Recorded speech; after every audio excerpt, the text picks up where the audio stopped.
Pada ribuan tahun yang lalu, di tepi sebuah sungai besar yang disebut Sungai Nil, lahir sebuah peradaban yang hingga kini masih memukau dunia. Di sepanjang alirannya, Mesir kuno tumbuh dan berkembang, menjadi negeri penuh kemegahan, misteri, dan ilmu pengetahuan. Dari piramida yang menjulang hingga misteri para Firaun, Mesir kuno adalah bukti bahwa manusia di masa lalu telah mencapai kemajuan yang luar biasa. Namun, bagaimana sebuah peradaban besar seperti Mesir bisa bertahan dan berkembang selama ribuan tahun? Apa yang membuat mereka mampu membangun karya megah yang bisa bertahan hingga kini? Mari kita jelajahi kisah tentang negeri yang tak hanya kaya dengan warisan budaya, tapi juga mengandung pelajaran berharga tentang ketekunan, kesabaran, dan kekuatan manusia dalam menghadapi tantangan waktu. Di sebuah negeri di ujung utara Afrika, terbentanglah sebuah sungai yang panjang, Sungai Nil, yang menjadi pusat kehidupan bagi masyarakat Mesir kuno. Sungai ini tidak hanya mengalirkan air, tapi juga kehidupan, karena darinya lahir peradaban besar yang kelak akan tercatat dalam sejarah dunia. Pada ribuan tahun lalu, masyarakat pertama di Mesir mulai tinggal di tepi Sungai Nil. Mereka membangun rumah sederhana dan mulai belajar bercocok tanam, memanfaatkan tanah subur di sekitar sungai. Sungai Nil menjadi anugerah besar bagi mereka. Setiap tahun, sungai ini meluap dan membawa lumpur subur yang sangat baik untuk tanaman. Orang-orang Mesir kuno pun semakin terampil dalam bertani, dan mereka mulai bercocok tanam dengan sistem yang semakin canggih.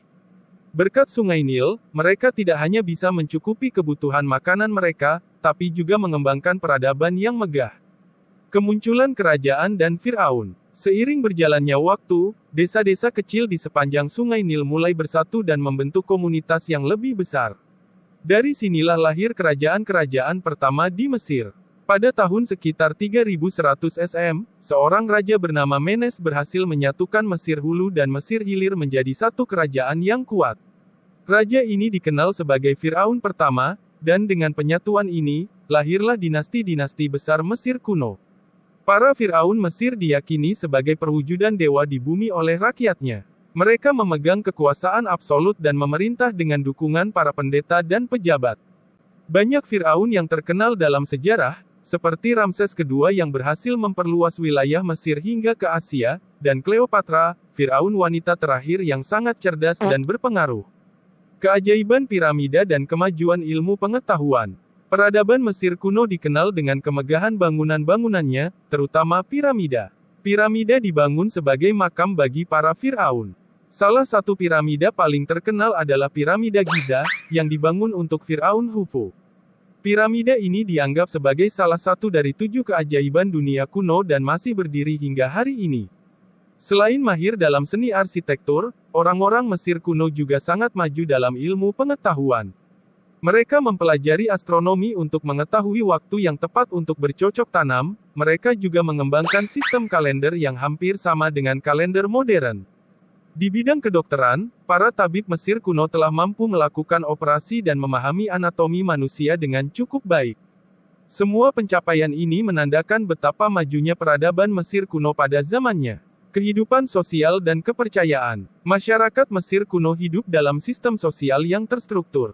Di puncak tertinggi adalah Firaun, kemudian para bangsawan, pendeta, dan pejabat tinggi. Di bawah mereka ada para pedagang, pengrajin, dan petani.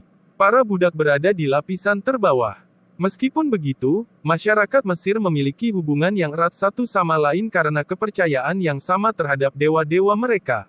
Orang Mesir kuno memiliki kepercayaan politeisme, di mana mereka menyembah banyak dewa yang diyakini mengendalikan berbagai aspek kehidupan. Salah satu dewa utama adalah Ra, dewa matahari yang dianggap sebagai sumber kehidupan. Mereka juga percaya akan kehidupan setelah mati, dan inilah yang melatar belakangi tradisi mumifikasi, yaitu pengawetan jenazah para bangsawan dan Firaun agar mereka bisa hidup di alam baka. Kejatuhan peradaban Mesir. Seiring berjalannya waktu, Mesir mulai menghadapi berbagai tantangan dari luar. Bangsa-bangsa asing mulai menyerang dan berusaha menguasai wilayah Mesir. Salah satu penyerang yang terkenal adalah bangsa Romawi. Pada tahun 30 SM, setelah kematian Cleopatra, Mesir akhirnya jatuh ke tangan Kekaisaran Romawi. Dengan ini, berakhirlah masa keemasan Mesir kuno yang pernah berjaya selama ribuan tahun. Namun, Meskipun peradaban ini telah berakhir, warisannya tetap abadi. Piramida, kuil-kuil, dan berbagai penemuan ilmu pengetahuan Mesir kuno terus menjadi inspirasi bagi peradaban yang datang setelahnya. Hingga kini, Mesir kuno tetap menjadi simbol keagungan, ilmu pengetahuan, dan misteri yang menarik untuk digali. Kisah Mesir kuno adalah kisah tentang kejayaan dan kebesaran sebuah peradaban. Mesir mengajarkan kita tentang arti ketekunan, kecerdasan, dan warisan budaya yang bisa bertahan selama ribuan tahun. Mari kita selalu menghargai sejarah sebagai bagian penting dari jati diri kita.